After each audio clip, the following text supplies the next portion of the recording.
Olá!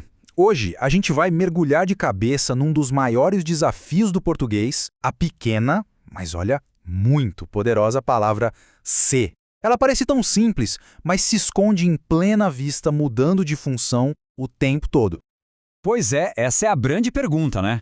Como é que pode uma palavrinha só ser pronome, partícula e até conjunção? Parece um quebra-cabeça daqueles bem difíceis, mas olha, pode ter certeza que, ao final desta análise, todas as peças vão se encaixar direitinho.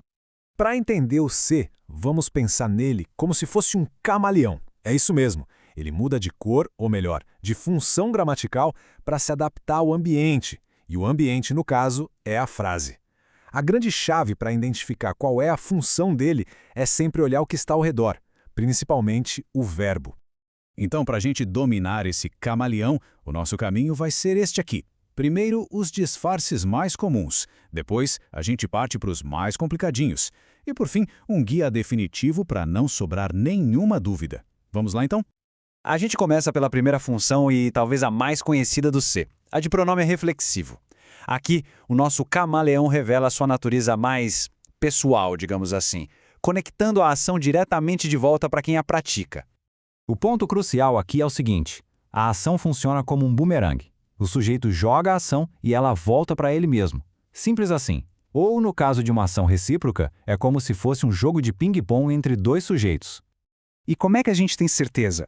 Com um teste bem simples e eficaz. Se der para adicionar a si mesmo ou um ao outro depois do verbo e a frase continuar fazendo sentido, pronto! É um ser reflexivo, sem erro.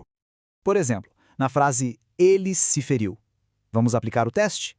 Ele feriu a si mesmo. Perfeito! O sentido continuou o mesmo. Isso só prova que o se está ali funcionando como o alvo da própria ação do sujeito. Bom, agora a coisa começa a ficar um pouco mais interessante. Vamos entrar nos disfarces que mais causam confusão: a partícula passivadora e o índice de indeterminação do sujeito.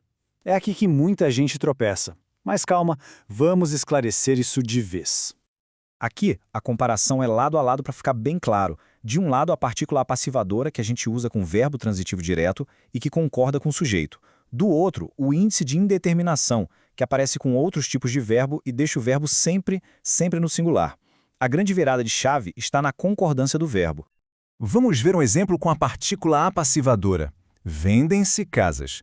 Por que o verbo vendem está no plural? Simples, porque o sujeito casas está no plural.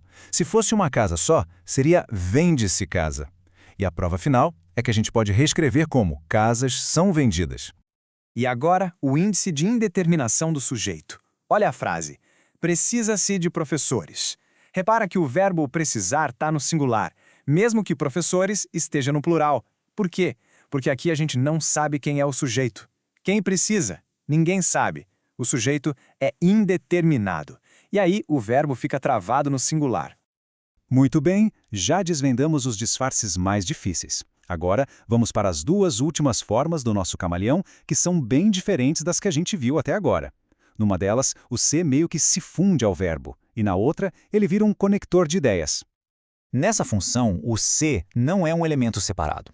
Ele faz parte, digamos, do DNA do verbo. Pensa em verbos como queixar-se ou arrepender-se. Eles simplesmente não existem da mesma forma sem o pronome o se. O se está ali colado neles. O teste aqui é bem intuitivo. É só tentar tirar o se. O verbo queixar até existe, mas não tem o mesmo sentido de reclamar que queixar-se tem. Se o verbo perde o sentido ou soa meio esquisito sem o se, pronto, ele é parte integrante. Como aqui no exemplo, ele se queixou da situação. A ação toda é queixar-se. Não dá para tirar o se sem quebrar a estrutura e o sentido da frase. Ele é inseparável do verbo. E, finalmente, o último disfarce. Aqui, o se deixa de ter a ver com a ação em si e se torna um puro conector, sabe? Uma ponte entre duas ideias, geralmente introduzindo uma condição ou uma dúvida. E claro que tem um teste infalível para essa função também. É só pegar a oração inteira que vem depois do se e tentar trocar pela palavra isso. Se a frase principal continuar fazendo sentido, bingo, o se é uma conjunção. Vamos ver na prática. Gostaria de saber se ele virá. Trocando se ele virá por isso, como fica? Gostaria de saber isso. Funcionou perfeitamente. Isso confirma que o C está ali só para conectar as duas partes da sentença. E chegamos na parte final, onde a gente junta todas as peças do quebra-cabeça. Agora que todos os disfarces do camaleão foram revelados, vamos montar um guia de campo, um passo a passo para identificar o C em qualquer situação. E aqui está o fluxograma que resume tudo. A lógica é bem simples e sequencial. O primeiríssimo passo é sempre olhar para o verbo. É transitivo direto? Provavelmente uma partícula passivadora. É intransitivo ou transitivo indireto? Pode ser um índice de indeterminação. Se não for nenhum desses, aí sim a gente passa para os outros testes.